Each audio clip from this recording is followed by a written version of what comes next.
The scaffold still exists from 1880, when Ned Kelly stood on this very trapdoor that was now hopefully nailed shut.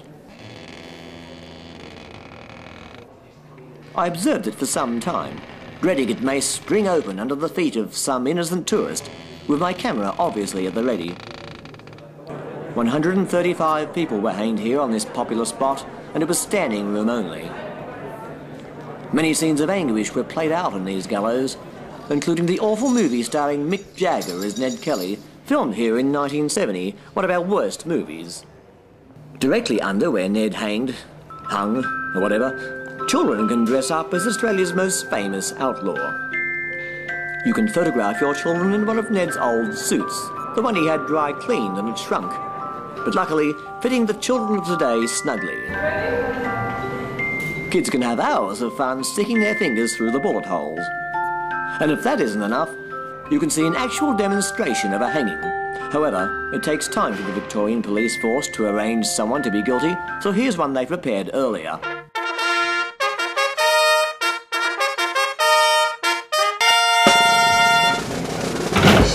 Whoops-a-daisy. The jail's management is restoring the gallows just in case Victoria brings back the death penalty. This trainee hangman is also a wine connoisseur, and he likes a nice drop. As I marched to the gallows, in the ghostly footsteps of so many who trudged before me, I could hear their famous last words echo around me.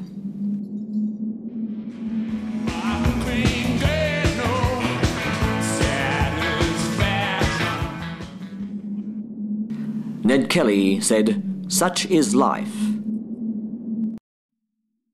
I beg to differ. I hope to die peacefully in my sleep, if I ever find my hotel, that is. I made my daring escape from old Melbourne jail. If only Ned Kelly could have fled this place as easily as me. I imagine the first thing he would have done was to stop to buy a souvenir of himself.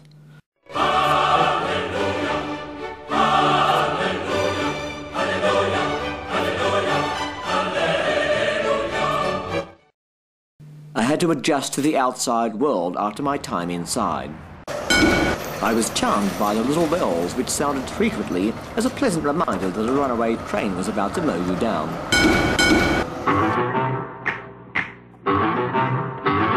I found my hotel, and a note inside the foyer telling me I was in room 4 and someone called Denise was apparently in room 2.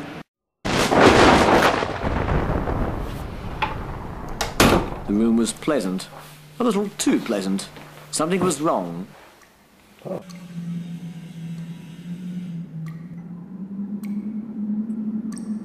The manager wasn't here, and I couldn't see any other guests, least of all Denise in room 2. And where was my complimentary basket of fruit?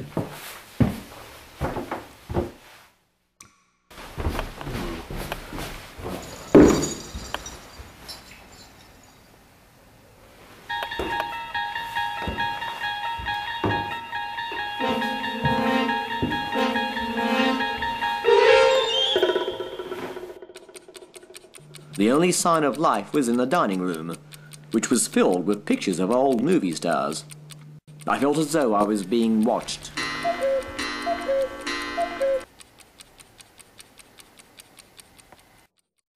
With my mission seriously behind schedule, I decided to go back to bed.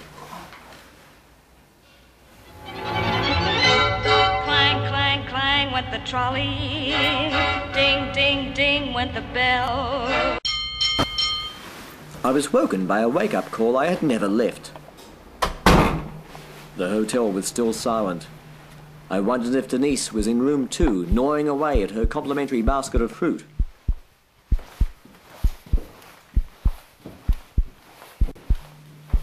Her room was empty, and much nicer than mine.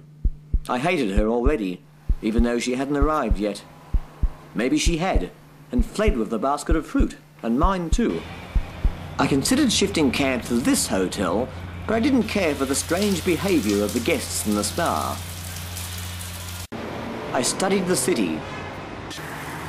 The public toilets were rugged, but the people seemed warm and friendly, if a little difficult to interview.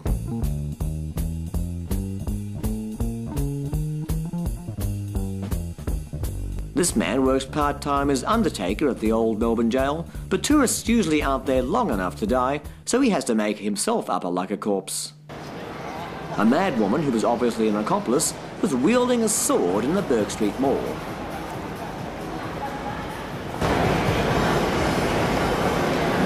I realised this was not the right moment to claim Melbourne, so I hurried to the library to pretend I was reading.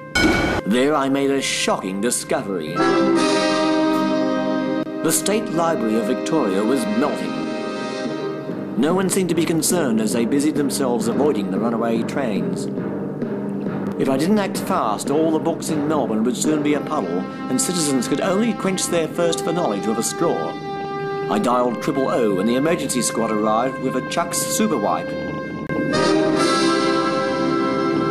You know that the State Library of Victoria is actually melting. Melting? Well, there are some hot books there. This man was an idiot, but he was a famous idiot, and my only street interview, so I needed him. I'd be a plug for your show. Yes, Gypsy Princess, come and see it. It's playing at the VAC in the State Theatre. A lot of famous people in it, including myself. Right, I'll be there, yeah. I lied. He didn't give me a free ticket. He could have afforded to, because the economy of Victoria was booming, according to the size of this purse I found lying in the street. Maybe it was Denise's. There was a sale on at Target. This man bought a mop and decided to wear it home. There was a commotion at the Nike store. The spooker was whipping up business. Even the boys in blue rushed to the scene. But they weren't here to shop until they dropped. Boys, we've shut Nike down! The demonstrators claimed Nike was employing slave labour. I was stunned to find that Nike sweatshirts were made in a sweatshop. They were also protesting about the Nike staff cafeteria. This man became bilious after eating there. Every man and his dog was here. This dog refused to chew on a Nike shoe ever again and was staging a silent protest. He was a hush puppy. But the humans weren't so quiet.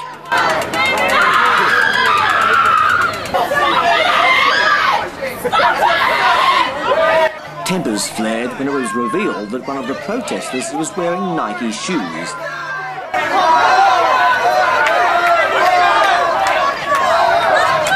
After the scuffle, the sergeant wasn't aware that he had the wrong hat on. This was another fine mess they'd gotten into, and undid all the fine work these police did in capturing Ned Kelly. As the police held back the blockade, the sweatshop slaves emerged for their bread and water. Tonight they were off to a staff function at the old Melbourne jail. As they shot the action, the police returned fire with suspicious looks.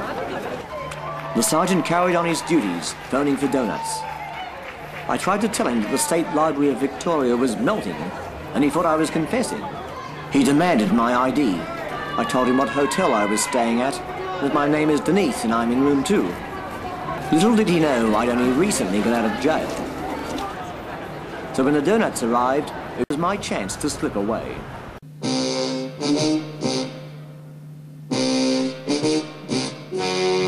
The next morning I decided to shift camp in case the police had followed me. I was not stealing these towels from my room, these were from Denise's room. The Bates Motel was still empty, but I had no time to solve this mystery. I was on the run and had to travel light, so I took the bedside light, as I noticed Melbourne was never quite sunny enough. I set up camp at a Ridges Hotel in a lavish suite for a man of style and class. I knew the police would never expect to find me here. I checked in under a different name, Bert Newton.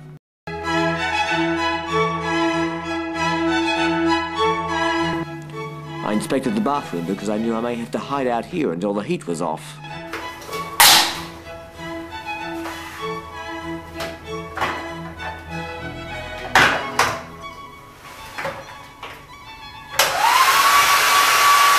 It was Bert Newton on the blower, wanting his name back. I examined the shower as a possible hideout, but the glass walls tended to give me away. Despite my spell in prison, I still hadn't learned not to pick up the soap in the shower.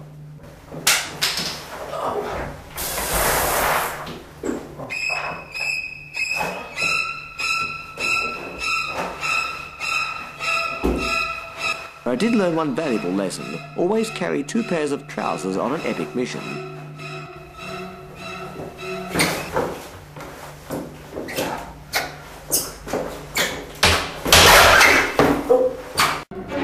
I sent this pigeon for help.